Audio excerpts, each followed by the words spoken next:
thinking I'm kind of like, I'm an absolute machine, I'm immortal. And then, like Mike, I had a health wake-up call as well. There are so few people that can survive on less than 5 hours. You are not one of them. That's a great assumption to make. The expectation is they'll ring you in an hour and go, mate, you get my email.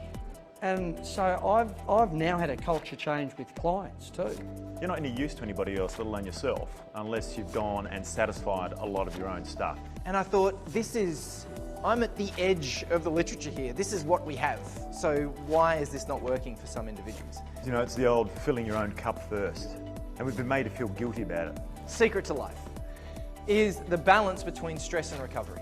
What they call spiritual bypassing, which is an egotistical attachment thing. Yeah, I know that, I know, right? Are you it, and what are you doing about it, right? All these bars are all the different brain frequencies that are coming out of my head in real time. When you do the health and well-being journey, it's pretty selfish.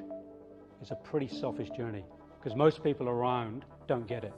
They don't get why you want to do it. The difference between a really good athlete and an average athlete is that the good athlete does enough but thinks they don't do enough.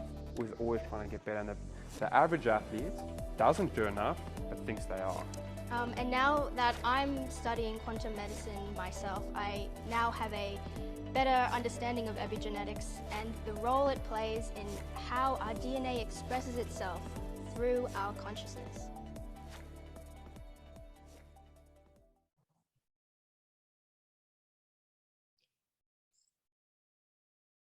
Fantastic.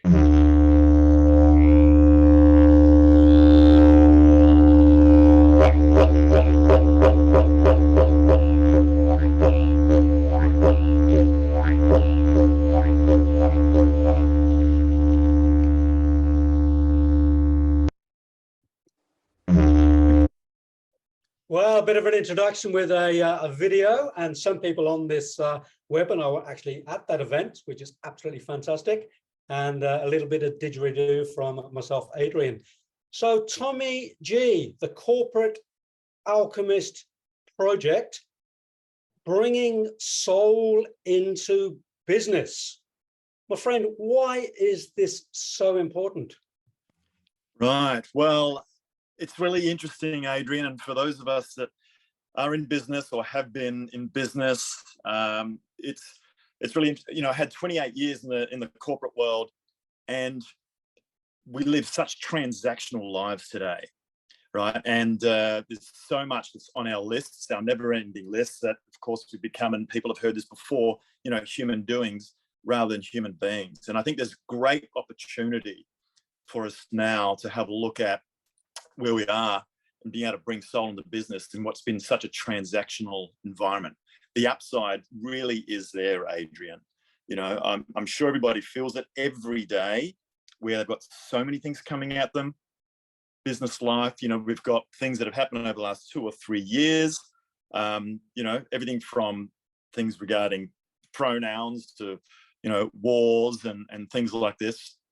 It really is a very interesting time right now. But when it comes to business, I think it's one of the first places that we can really set an example as leaders and bring our heart and soul into it. The upside sitting there, and it's a lot more satisfying as well, mate. It's almost like humanizing businesses again, isn't it? Taking out of that transactional space and getting what I call that connection again. Because really we do connect with the soul. And if we don't have that soul connection, really the question is then what is business and what are we here for? And we will explore some of that today as we go through the webinar of looking at how we actually do that connection and connect with each other to get away from the transactional and bring more humanity and purpose into business. So great. And yeah, look, if there's anybody in there, you might want to start to question yourself as well. And that is, you know, is there soul in your own business? Is it time to bring more soul into your business? And then Tommy and I can guide you a little bit today, hopefully, of how to actually do that. So let's jump back onto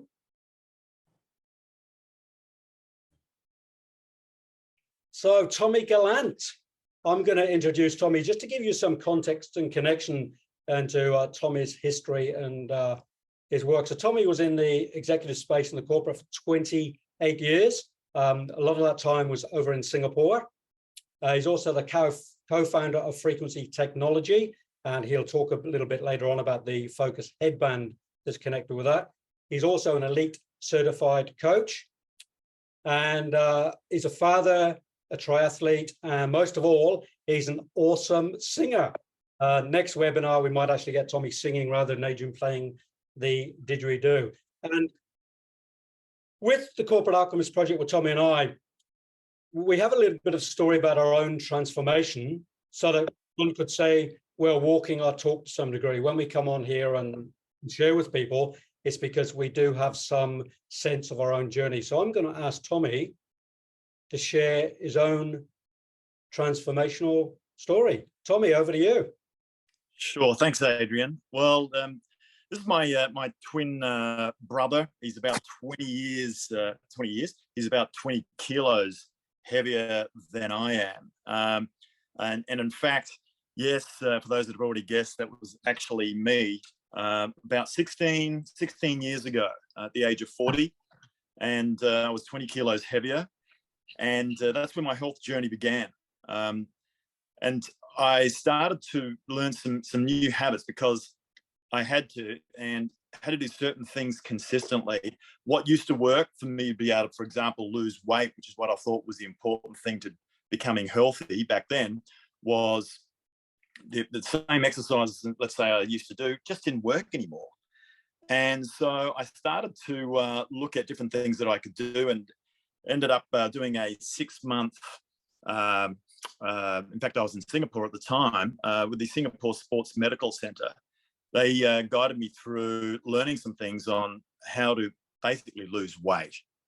But what I started to learn was that it wasn't all about losing weight. In fact, as a result of that, I ended up becoming an endurance athlete. I became a triathlete, doing many triathlons over the years, and became very fit.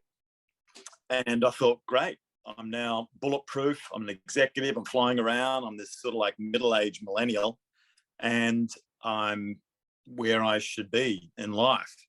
What I discovered, though, was that I did have a health wake-up call at the age of 50, where I did discover that I was fit, but I wasn't yet healthy.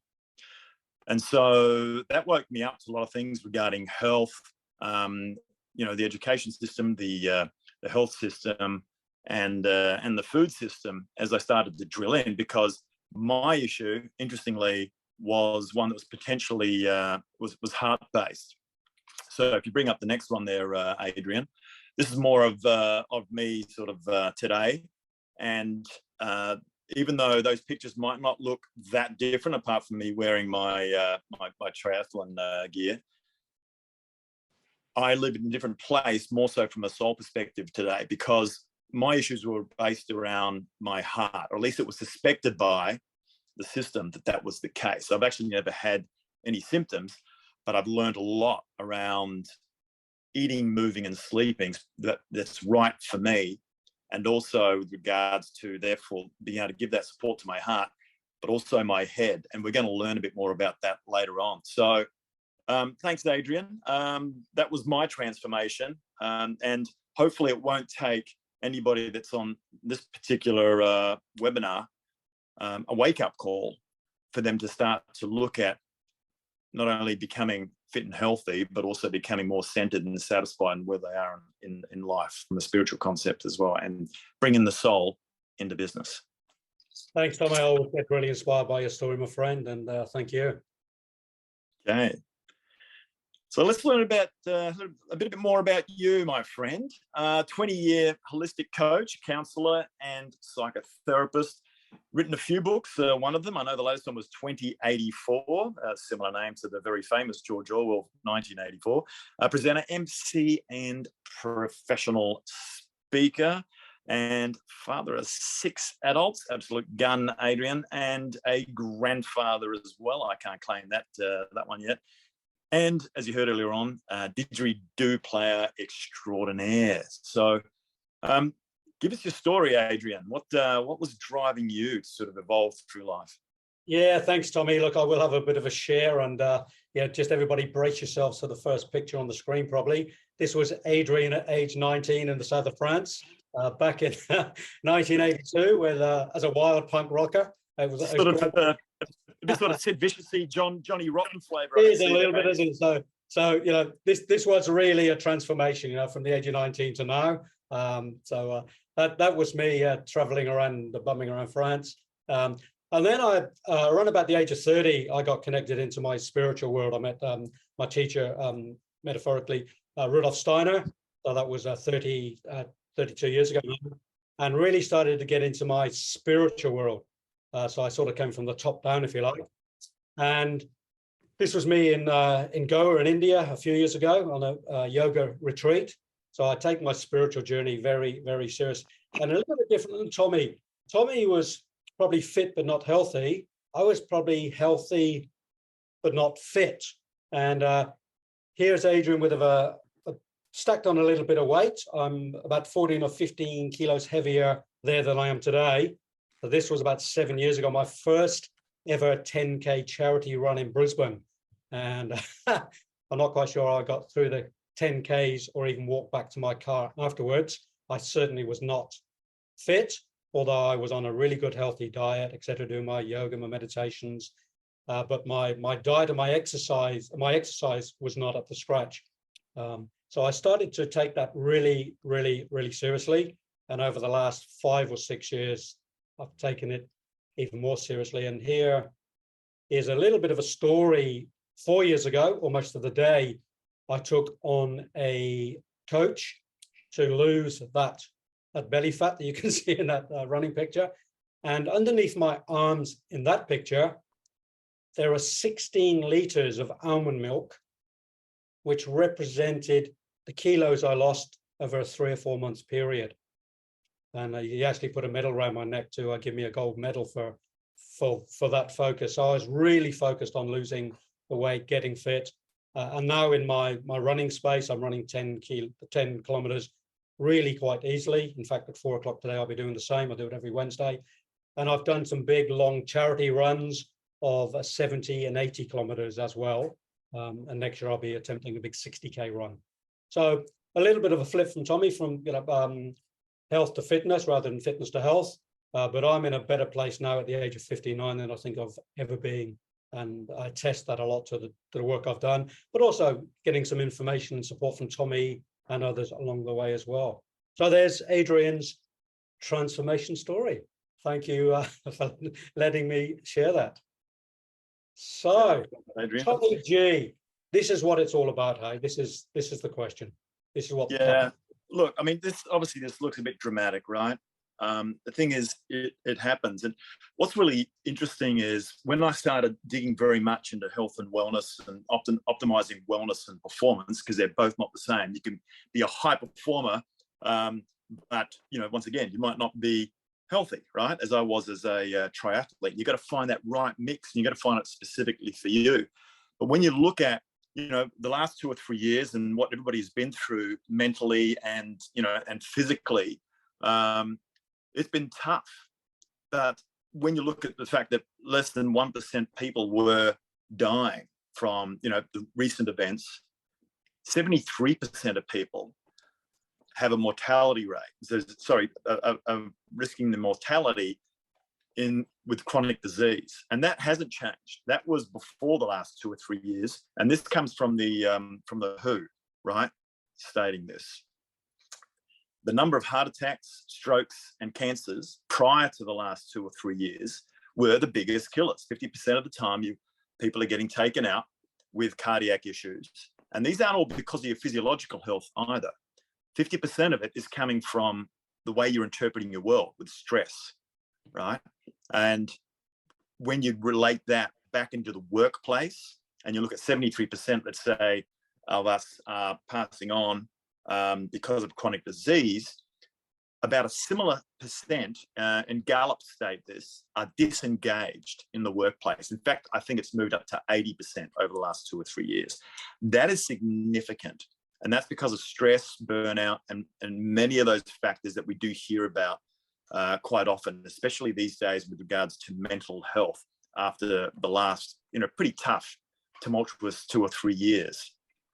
So how do we start to put things in place that are going to bring us back, recenter us, and get us to being optimal between wellness and performance, because when we're in our work scene, that's demanding a fair bit of performance from us, right? So how do we get that healthy balance?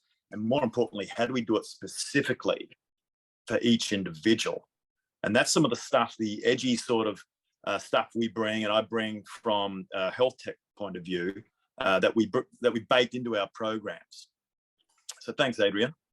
Yeah, thanks. I mean, I think it's really important. I mean, I think this brings some back to the question of right at the beginning of the webinar, we said, you know, bringing soul into business.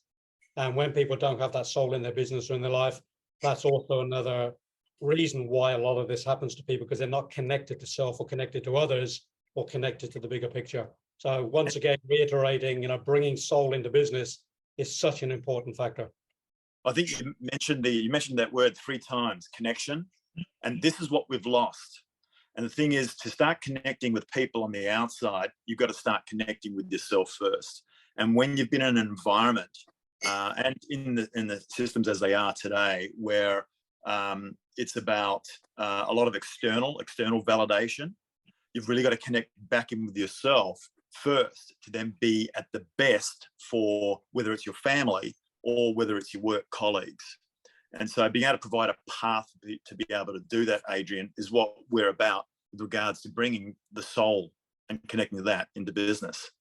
Yeah. So let's have a little look at that pathway now. And a great way how I love to work with people, and we love to work with people in CAP, is looking at what we call the future potential self. Who do I want to be tomorrow? Who do I want to be next week, next month, next year? Where do I want to take my business next year, next month? Now, we're coming to the end of 2022. 2023 is looming. And when we can get that image or that vision of that future potential self and where we want to go, it's a really great place to start. I often talk about, let's create the vision, and then we do the planning, and then we take the action. So for me, it's you know, VPA, vision, plan, and action. So just for a moment, for those of you watching in, listening in, I'd just like you to contemplate for a moment your future potential self.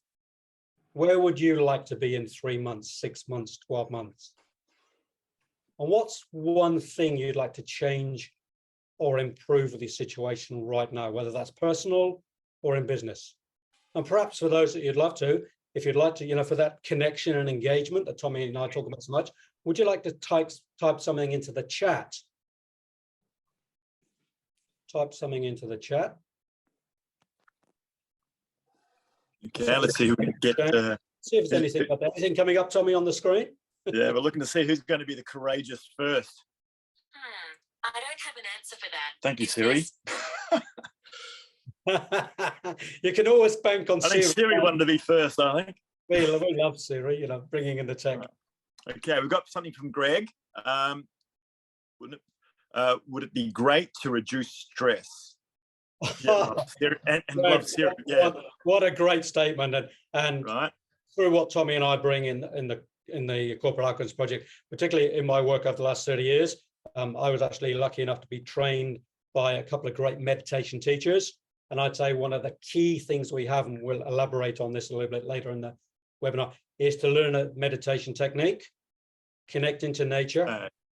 Yeah, and lots of other ways to reduce that stress. So we can certainly support in that space. I think it's a big one for everyone. We've got a few coming in here, Adrian. So Gary, I want to be the next Siri. Well, that'd be a pretty soulless existence, I think, Gary, to be honest. And then we got the Mark Winter, increase stamina. Oh, that's an easy one, Mark. We can certainly do that one. Increase stamina, Mark. We'll see you at 4 o'clock at Coomera Lakes for a run, and you can come and do a stamina 10K run with us. That might get your stamina. Although, knowing you, Mark, you've got a fair bit of energy, mate. So I mean, gee, how much more do you want? But maybe you're burning out. Who knows? Okay, we've got here from Jim Roddy. Here we go. This is good. In control of my own time. Wow. Which is a human construct. Yeah. So we can talk a little bit about that one. Increase consistent financial flow. This is coming from Deb. Increase consistent financial flow, better systems. Yeah, I'll give you the big thumbs up on that one. Ever increasing joy and fun and optimal health. and vitality. Geez, Deb, you don't want much, but that's all achievable, all of that. Totally is, yeah, totally. Right. And I think the biggest part of it is coming back to what I spoke about before, about that future potential self, imagining oneself in that space to begin with, and using the power of the imagination to form that vision, and then find a way to do the planning. And oftentimes that's actually going to somebody to sit with and do the planning. And then, of course, having somebody there, the coach there, to push through on the action stage, that you're accountable. I know for myself, if I haven't got my coaches, oftentimes I'm not accountable. So I think it's about putting the systems in place to get us into all this place where we've got the wish list, all these desires. Absolutely. Fantastic. So, and then we'll... so Adrian, we've just got, there's just one here I want to mention. In fact, there's just two more. One in particular is from Linda, and this is actually pretty courageous. And thanks for sharing this, Linda. But improve connection in real life instead of online webinars. I'm lonely. Yeah. And that is, wow. And actually, I just got goosebumps just then, by the way. That is all of us, Linda, at varying degrees. And really becoming aware of that, obviously, is the first big step. I don't want to teach you to suck eggs here. Being able to put that out as you have, huge first step to that starting to change. And this is once again to do with connection. And we'll talk a bit more about that a little later on. Final one, Adrian, I aspire to be the greatest marketer in existence. That's Casper. It's a big aspiration there. So, all righty. You might have just scored yourself some employment there with all these people watching online, Casper. We could all do with some great marketing. Yeah. All right. What a great plug. All righty, so let's just go back to our share. Yeah, so the future potential self. And if you've got some pen and paper with you or got something, I would type those words in, future potential self, and really start to hone in on that one. And we've got Daryl jumping in, if we can admit Daryl through the door. Tommy. Well done. So Tommy spoke about the Corporate Alchemist Project and the systems we have in place when we work with our clients. And we've got these three pillars, and I'm going to let Tommy just speak about these three different pillars, and then we'll move on to the next slides. So Tommy. Okay. So thanks, mate. When Adrian and I got together, we wanted to look at a way that we could be able to connect with people as to where they're at the on the spectrum of the physiological, the psychological, and what we've coined the spiritualogical. And it's really interesting because right now, like, I've had a lot of people that would come to me wanting to do something physiological and change, right? How often have you seen it, whether it's Women's Day, New Idea, or GQ magazine or whatever? All of that seems to be very physiological based, right? These images. And with the kids today, it's Instagram, for example, right? And so when we're looking at the physiological, they start with a lot of execs that I've coached in the past about, I want to lose weight. And that's a great start. But guess where we end up going? Because we've got to learn some new habits. And this is all about learning new habits that are going to serve you, not the ones that are not serving you. So we can make some changes there. We go to the psychological. And so that's where we start to get in there in the hub, right? In the center of where all the decision making happens, to help support in getting some new habits. It's not just about, you're going to get another gym membership, as everybody's going to do in January, February is the New Year's resolution, and they all fade off at around mid-February. And there's a lot of stats on this. But how do we get things that will cement in and connecting into something that you can really relate to? And then, especially over the last 2 or 3 years, the spiritualogical, right? And what do we mean by that? We are talking about the area that Adrian is pretty well centered in and runs point on, especially, as I said, the last 2 or 3 years. I think everybody's had some form of a relative spiritual sort of upgrade. We've actually had no choice but to spiritually upgrade and think, what is most important to me in my life? And so when we're connecting, and bringing the soul into business, that the first step is to actually be connecting into your soul, as we were touching on earlier on, right? And so we built programs and we do webinars, keynotes, etc., that are based on these three pillars and going through that continuum. And everybody sort of starts somewhere and we finish somewhere, right? And especially in, let's say, human life this time round, if you're, you're a believer in reincarnation or not, but looking at the here and now, how can we improve your lot in life, you to become more satisfied, more at peace, more connected with your soul? And actually, that's the place to be, where you can perform at your best. It's not the hustle and grind, I'm telling you. And there's no future in that, because we know where that all ends up. So, yeah, thanks, Adrian. So let's put the spotlight on this, Tommy, and jump over and start with the physiological. So here we go. And Tommy's going to speak about eating, moving, and sleeping. So, thanks, Tommy, this is your absolute space of expertise. Yeah, so as my journey began myself and sort of losing weight and wanting to optimize around my health, and that started with my fitness. As I looked at it from a health point of view, once I found out that I was fit, but I wasn't healthy, after having a CT angiogram test, 50% of us are going to be leaving this world at the moment because of things related to our hearts. I started to learn about the science of epigenetics. And what that is, without getting too sciencey, it's like we all got these 22,000 thereabouts genes from mum and dad, right? So they kind of loaded the gun. But what I've learned was that we pull the trigger with our lifestyle. And the big levers that we have in our lifestyle to play with are how, when, and specifically what we're eating.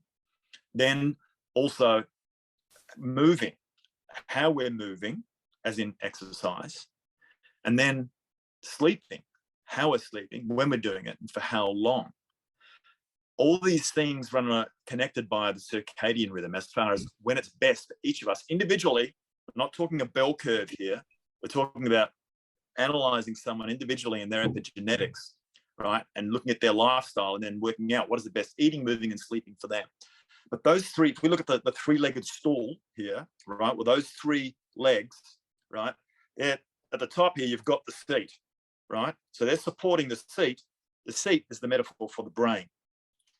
And so we want to get the brain, which is interpreting the external world. So when we look at the cells in our body, which we have like 30 trillion of these things, they are getting exposed, because the DNA lives in there, but they're getting exposed to the environment. Our brain is getting exposed to an environment of what we see and how we interpret through our five senses. Our five senses are what make us human. That's how we experience the senses of being alive. But they also create a separation if we're not careful, where we go from being actually one, right, if you really want to get deep into the spirit stuff, into thinking that we're separate. And hence, that's why bringing the soul back in is going to be really important. So getting the brain, as we see here, and the eating, moving, and sleeping, the three legs of the stool, working together is really important. And the brain has certain things that keep us alive, called the amygdala. I'm not going to go into it deep now, but there are a lot of things that we've learned, right, up until the age of 7, and then we've got to replace stuff with new habits, which is a little harder work, but there is a way to do it, to then starting to connect. And we disconnected from something. You know, we've got this mind thing. What's the mind? Because we've got the brain physiologically, but then we go to this intangible space called the mind. So at this point, I'm going to hand it over to you, Adrian, because this is your space, my friend. Yeah, thank you, Tommy. And it's a huge, big question. You know, Tommy and I speak about bringing the soul into business. We talk about connection, and we talk about where do ideas and thoughts come from. And a simple way for me to describe the mind is connecting back to the brain, saying the brain is very tangible. We can go for brain ops. We can actually remove parts from the brain. We can touch the brain. But yet to date, we've been unable to physically touch the mind. The mind is something that's really non-tangible.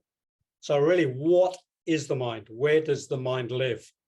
Is it part of our being, or is it an external part of our being that we connect to, so that we can actually then connect into the mind, so we can do the visioning and the planning and the actions in our world?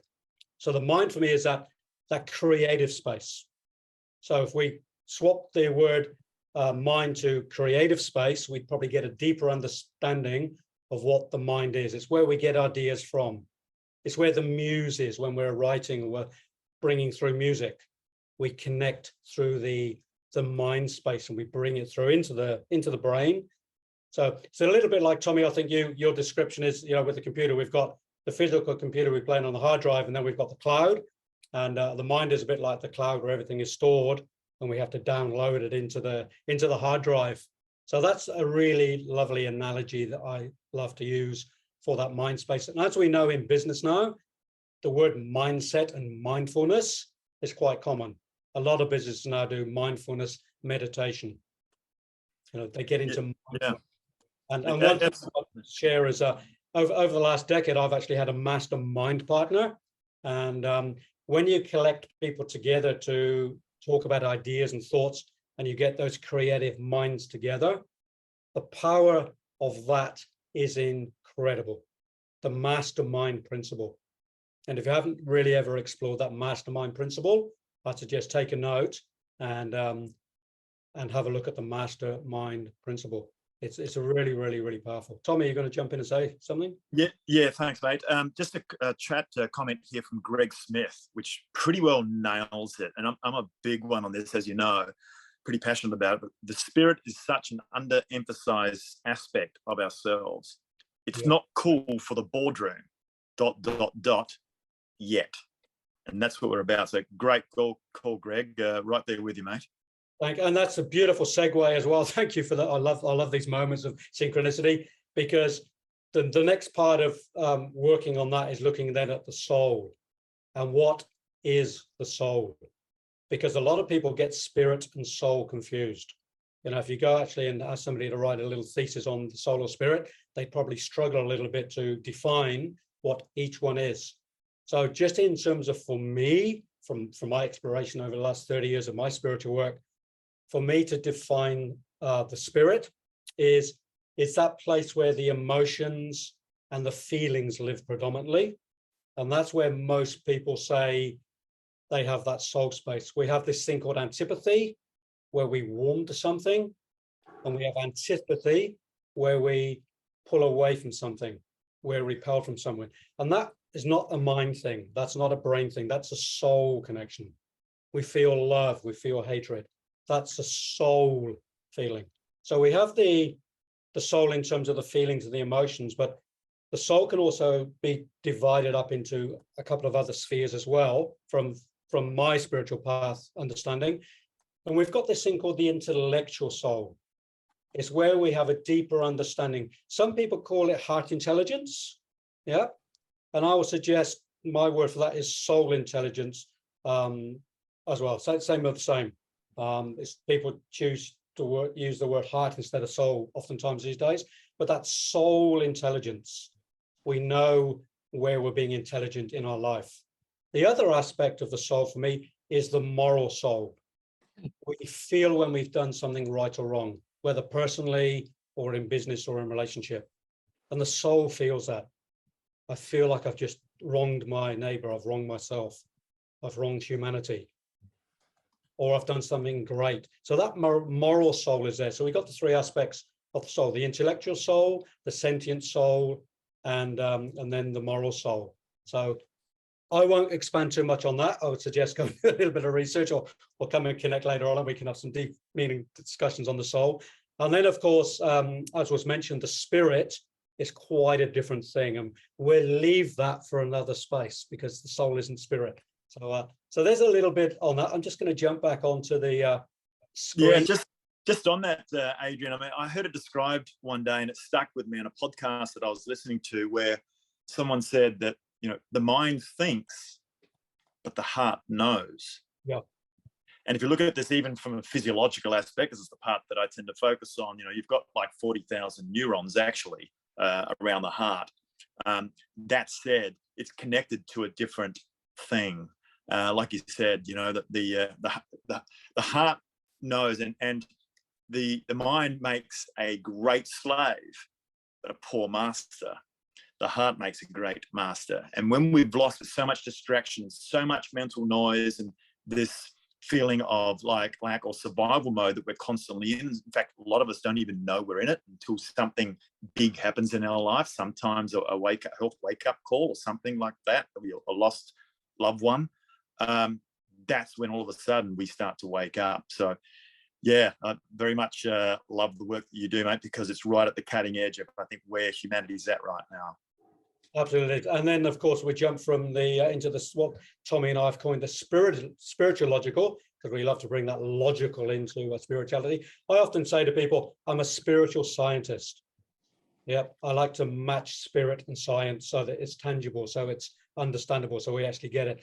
And a great way to engage and to enter into the spiritualogical for many is through meditation. And I've spoken a little bit about that earlier, about bringing meditation into one's life, having that daily practice. And there are many, many, many forms of meditation.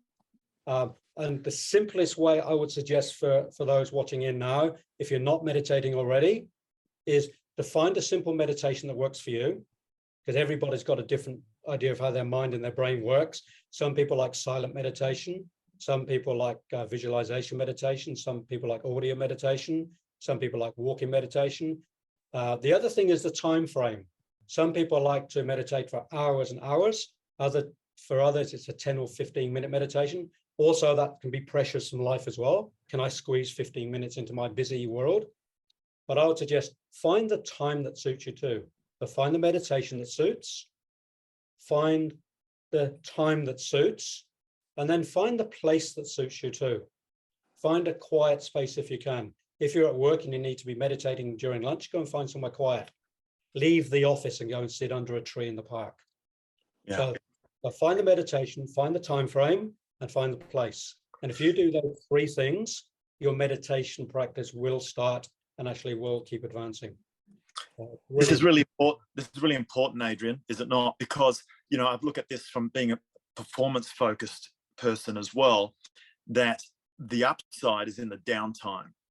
And there's two times we kind of do this. One is when we're sleeping. That's when actually all the good work happens and the body adapts physiologically, but the brain is cleaning out, you know, with your REM sleep, the body's rebuilding with your deep sleep. That's when the good stuff happens. In meditation as well, getting those that time out when you're doing nothing, the mind of no mind, is so important for higher performance. And someone's got something playing in the background.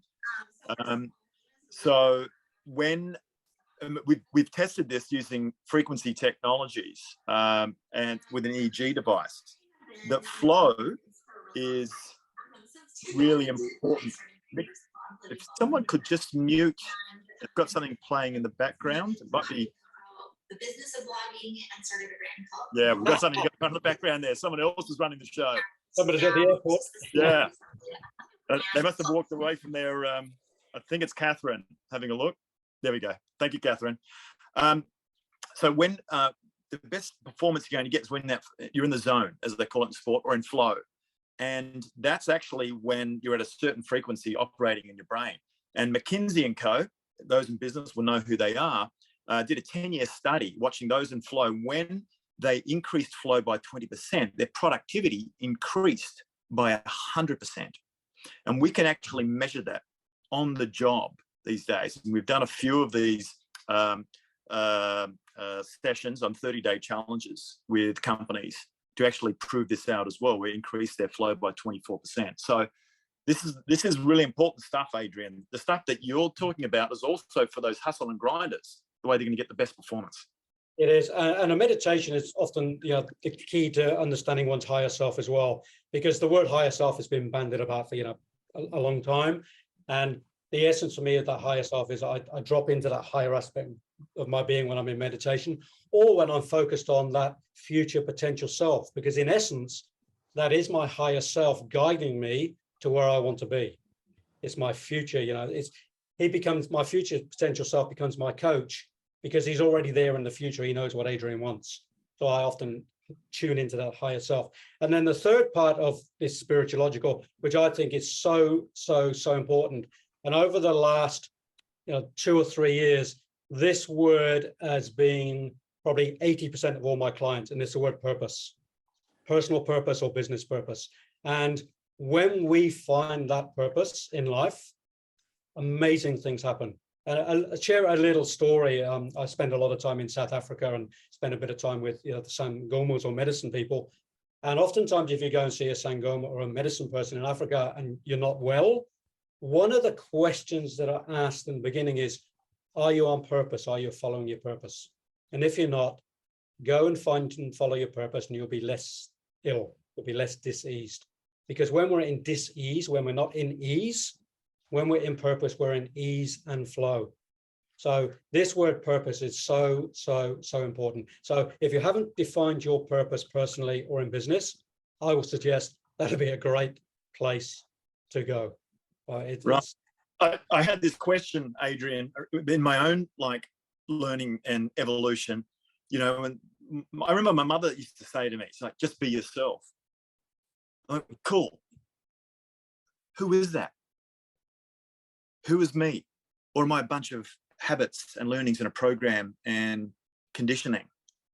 No, that's not who you are. That's what you're doing, and that's a personality, but it's not who you are. And a lot of people don't even know because of the systems that we've been brought up in, right? And family influence and so on, and that external validation and everything else that happens.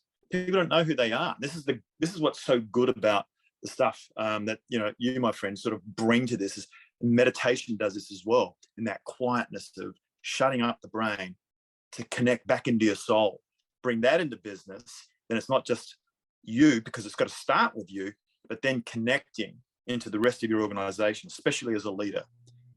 Absolutely does. And just on that, we've actually had somebody work with us, Scotty.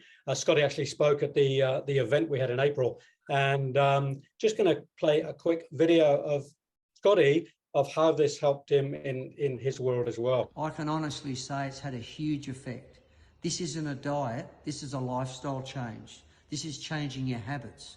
This is being educated about the foods we eat, about what those foods can do with your body, what those foods have the effect on how you feel, how you sleep, how you actually work every day. And that's where I can honestly say 10 weeks down the program, not only have I dropped 4 kilos, but I've made permanent lifestyle habits. Those habits I feel make me feel good from the inside. I notice on a day-to-day basis I'm sleeping better. I'm actually functioning better. I got more energy. So if you are embarking on this challenge, I wish you all the best and have a Merry Christmas. And I love that little Christmas thing there, because we are close to Christmas. So I'm aware of the time as well, and I'm aware of people's time frame around getting back into the office or whatever they need to do. So we're just going to move through the next 10 minutes I think we've got left of the webinar. And I'm going to jump over and ask Tommy to share a little bit about the event for a few moments of what we had in April. So Tommy, if you'd like to share a little bit about our event. Absolutely. Well, Scotty did partake in that as well, actually. But we had a number of PhDs and everything from epigenetics to, talking about frequency technologies, EEG devices, to then looking at quantum medicine with a young lady who's she's going to be 19 and a PhD, I think, this year. It was an amazing day. It ran pretty well all day. We had about 25 people attend. They wouldn't leave. Everybody was hugging and connecting with each other, and there were tears. Scotty Bradford, that guy, just like a burly sort of guy, which he is. He's also Chief Operating Officer of the most successful surf iron club here on the coast, Northcliffe. He was in tears, talking about some experience, and I've seen his evolution into more of the spiritual and connecting actually with horses.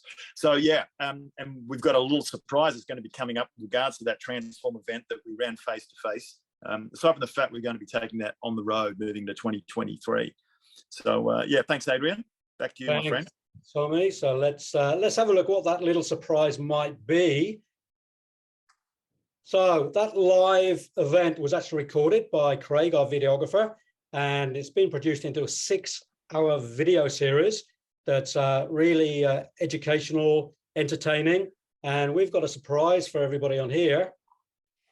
You're going to get that video for free for being on here today.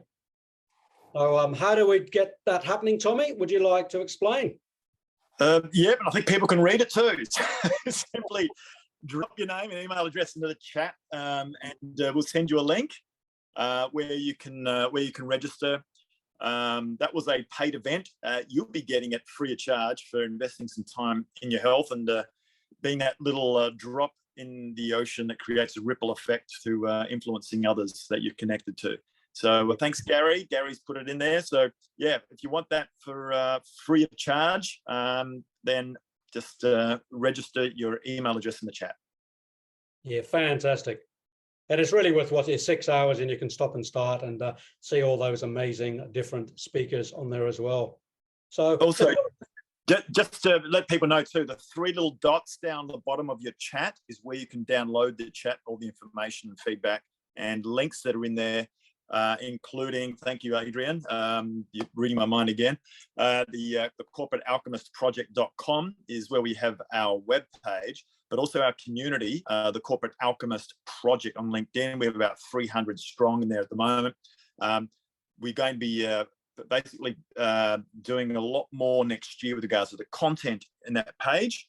So go and put yourself in there now and be ready for receiving all the good stuff in 2023.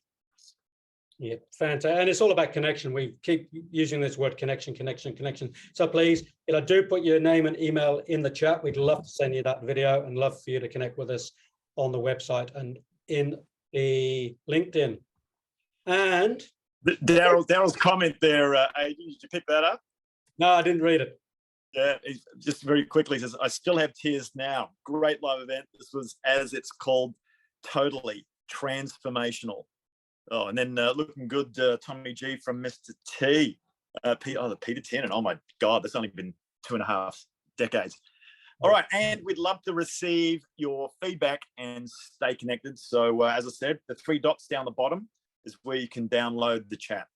Yeah, and you're going to put that link for that feedback form in the chat as well. I think Steve might be doing that for us, or Tommy will do it. He's done it just now. He's just put the link in there, so you can hit that link and actually register from there as well. Beautiful. That's another way to do it. Yeah, fantastic. And here's where we get to that space where we have a bit of a Q&A for the next few minutes, 3 or 4 or 5 minutes. So maybe if there's a couple of questions for anybody, just please type your questions in the chat box. Yeah, and look, and for anybody that wants to hang around a bit longer, and I'm sure my partner here doesn't mind, but we're happy to hang around past the hour. Yep. So we've got about 7 minutes now for some Q&A. So please do ask us anything about what you've heard or seen today, or anything else that comes to mind, and we'll endeavour to answer your questions between us, Tommy and I. Yeah, for those that need to get away now, just let us know in the chat so we can make sure that we can use this 7 minutes for those that really need to go.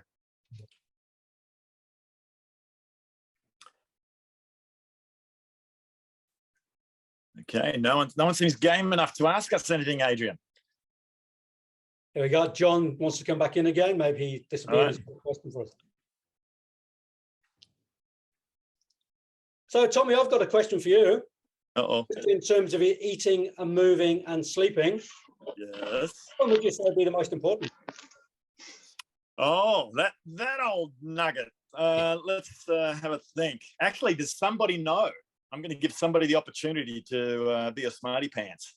Out of eating, moving, and sleeping, which one would you say today is the most important? Sleeping. Oh, who is that from? Gary. Yeah. Yes. And why is that, Gary? Because that's when you regenerate your cells. So it's highly essential that you recover from the day's exposure to the toxic world, mentally. Absolutely. Yeah, that's a big part of it. And Linda, yes, I got the order ring as well. Go figure. Of course, that's what I do. But yes, Gary, absolutely. It's when the body adapts. It's when all the good stuff happens. So if you've been tearing muscle fibers during the day, if you've been working hard mentally during the day, this is when all the repair happens, all the flushing out of toxins, all the body building stuff. And really, it's what they call hormetic stress. So things you eat during the day that create a little bit of stress, believe it or not, alcohol studies, people were living a bit longer that were actually drinking a little bit. Can you believe that? Obviously, us Australians that drink a lot, we're onto something, but I think we overcooked it because it can also get to the toxic level, which is what we tend to suffer from most of all. So sleeping it is. All right, who's got another question? Robert, you'll have to come off mute, mate. Yep. And Linda. Can either one of you or both of you talk more about breathing, so breath work? I do a lot of breath work and what I call central channel breathing, and I do the exercise, I do the sleeping, I do the food and nutrition, but I've just found breathing is exceptional for me. But can you tell us more about that? Yeah, Tommy, and I'll start with a really fantastic stat that's come out, that apparently those that breathe the longest live the longest. It's an incredible stat. Exactly.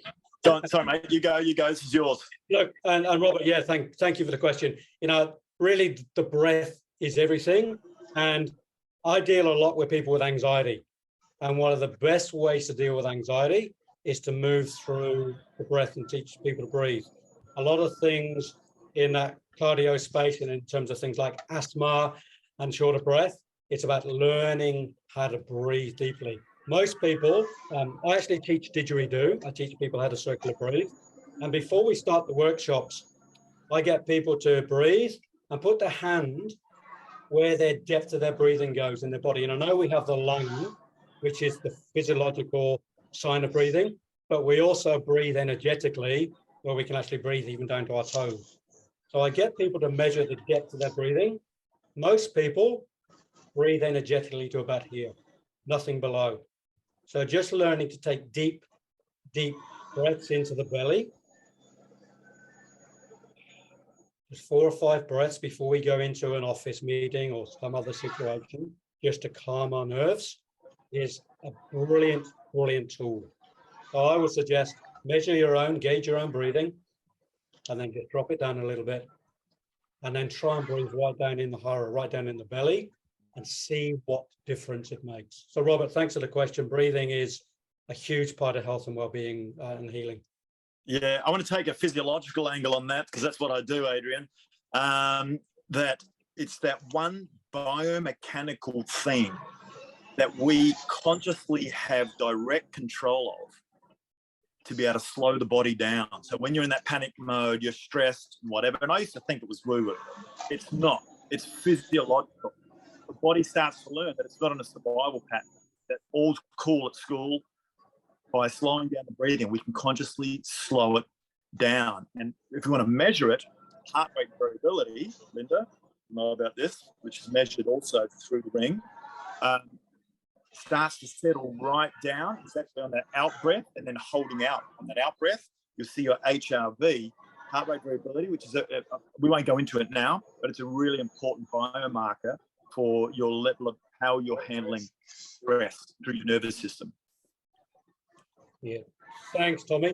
So look, I'm aware of the time. We can squeeze in one more question if there's another question there. Has anybody got another question? Anything in the chat yet? Somebody's raising a hand up there. Linda? You have to come off mute, Linda. That's it. Yeah, I actually teach people how to eat healthy food and how to exercise and how to get the right sleep and blah, blah, blah, blah, blah. But I'm lonely. So like, what should I, and that's affecting my mental health, I think. So in my psychotherapy practice, I work a lot with people who have that loneliness. And for me, just to put it simply for now, and if you want to further the conversation with me, certainly we can do that, is there's 2 ways not to be lonely. That's either join a community or form a community. And one has to make a decision. Do I step out and join a community, or do I slowly invite people into form a community? So there's always 2 options with loneliness of which way to go. And then finding the psychology behind what's blocking that, you know, what's the real story behind the loneliness. When I moved to the Gold Coast, the first 2 years were the toughest. I didn't know anybody here. I had family, but I wasn't connecting a lot with family, to be honest. And it was a great time for me to actually connect in with myself. And when I started doing that and becoming me, all of a sudden my environment started to change as far as the type of people that just presented themselves in my life. that were a lot more heart connected than the transactional life I had in Singapore for 14 years, right? Which was all about money. I have maybe one friend from there. I have true friends, and like my partner here in business, Adrian, and you know, a couple of other people on here. True friends I found in the Gold Coast once I'd connected with myself. It just started to happen. And the only thing I could say is I learned I had to be patient. Thanks, Tommy. And look, just to finish up on the webinar, ask a thing. And we've spoken about a lot of things today. So please do the recording, hit save, those 3 little dots in the chat. You've got all this. We will be sending out a recording of this webinar too. But let's just finish on a little message. And actually, Jim's sitting here in the chat room with you. And this is about that word purpose. So I'd just like you to imbue and just embrace this little message that Jim's given us on the importance of purpose. And what I can do then is ask Tommy to stop recording. And for those that want to stay on and have a chat with us, you're very, very, very welcome. For those that you want to leave, I'll begin and Tommy can say thank you. And thank you very much for being here. Really appreciate your time and energy. And we'll touch base again real soon. So Tommy, parting words from you as well. Parting words. Look, I think looking at why you and I are doing this, Adrian, and maybe you can also add to your side of this as well. And like it is because of things like what Jim has said right here, to get people to connect in with their purpose. I think it's very personally, selfishly, it's very satisfying. And I think all of us, to some degree, are looking at, you know, how we can make the world a better place. But first, it's about satisfying our hearts and our souls, and bringing soul really back into life.